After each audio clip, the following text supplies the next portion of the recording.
अरे वो मयंक आ रहा है।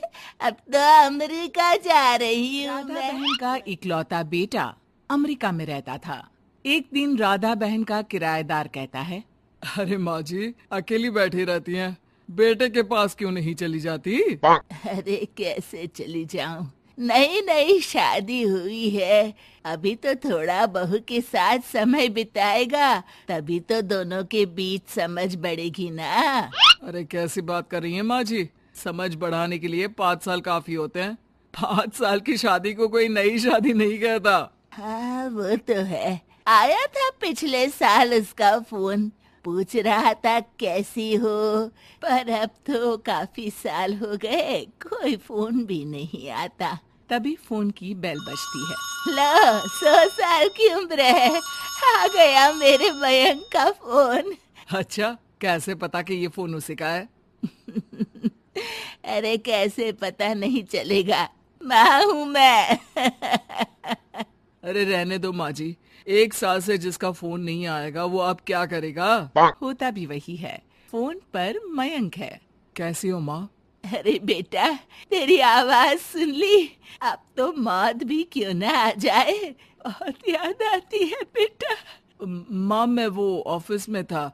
अच्छा माँ, वो रीना बोल रही थी कि तुम अकेली रहती हो इंडिया में, वो ठीक नहीं है। अब बुजुर्ग भी तो हो रही हो, अकेले पकाना खिलाना, वो चाह रही है कि अब तुम यहीं आ जाओ, हम लोग साथ रहते हैं ना। राधा बहन की आंख से पानी गिरने लगता है, वो कुछ नहीं बोल पाती।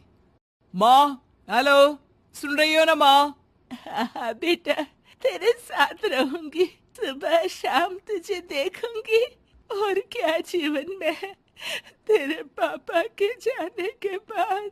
तभी बीच में बेटा माँ को रोक देता है। हाँ हाँ ठीक है माँ, तो मैं आता हूँ अगले हफ्ते तुम्हें लेने के लिए। राधा बहन को तो मानो बुढ़ापे में किसी ने पंख दे दिए हो, उड़ी जा रही थी पूरे मोहल्ले में। अरे वो मयंक आ रहा है, अब तो अमेरिका जा रही हूँ मैं, वहीं रहूंगी।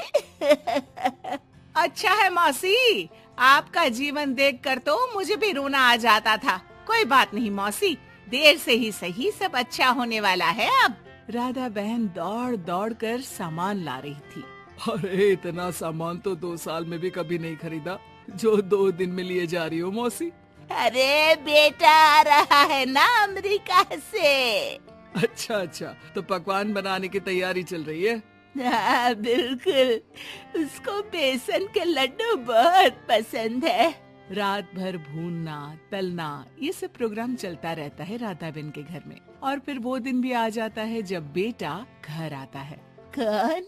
माँ मैं मयंक, ये घर का क्या हाल बना रखा है, न सफाई न धुलाई, कैसा लग रहा है ये घर? घर तो ऐसा ही था बेटा, हमेशा से, बस तू थोड़ा कमजोर लग रहा है। क्या हुआ बेटा? ये कमजोर नहीं फिट होता है माँ। वैसे और बता क्या हाल है तेरे? बेटे के मुंह से हाल पूछने का अंदाज भले ही फॉर्मेलिटी वाला हो, लेकिन राधा बहन की आंख फिर भर आती है। अरे यार, ये तुम्हारी हर बात पर रोने की आदत न जाने कब जाकर खत्म होगी। सही कहती है रीना तुम्हारे लिए। रीना बहू क्या कहती है मेरे लिए? यही के बस यही एक आदत है तुम्हारी माँ की, इमोशनल ब्लैकमेल। अरे यार अब इसमें रोने की क्या बात है? ना ना कुछ नहीं, बहुत दिन बाद तो घर आया ना तो क्या रोएगी? हाँ क्यों? अच्छा ये ले, तेरे लिए रात भर बैठकर ये बेसन के लड्डू बनाए हैं, और ये अचार तुझे बहुत पसंद है ना? पसंद है नहीं माँ, पसंद थे। अब तो फिटनेस के लिए ये सारी फालतू चीजें मैं खाता भी नहीं हूँ।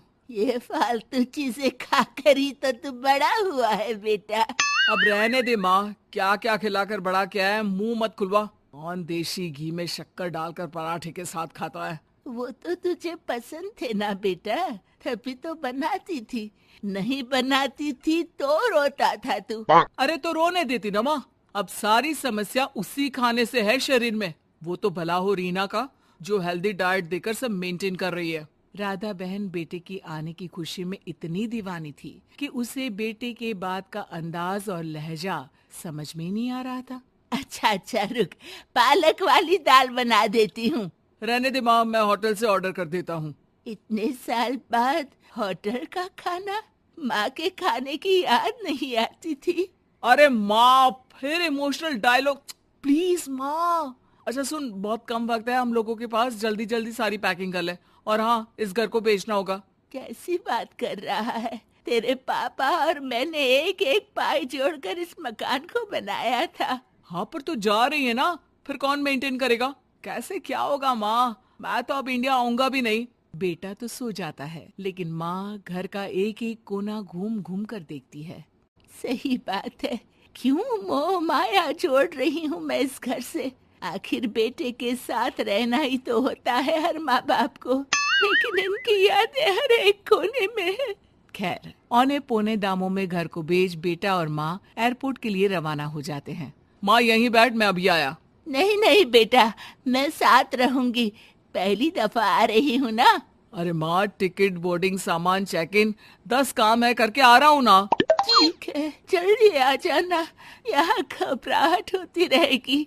बेटा माँ को समझाकर चला जाता है। माँ बैठी रह जाती है, लेकिन बेटा आता ही नहीं। एयरपोर्ट के लोग बताते हैं कि इस नाम का लड़का तो कब का अमेरिका की फ्लाइट लेकर उड़ चुका है। माँ किसी तरह अपने बीके हुए मकान में ही आ जाती है। मुझे कुछ दिन रहने दो, पता नहीं क्या हुआ, हो सकता है कोई मजबूरी हो बेटे की। नया मकान मालिक कहता है। अरे माँ जी, कमरा तो मैं आपको दे दूं, पर भाड़े का क्या? पति की पेंशन भी है भैया।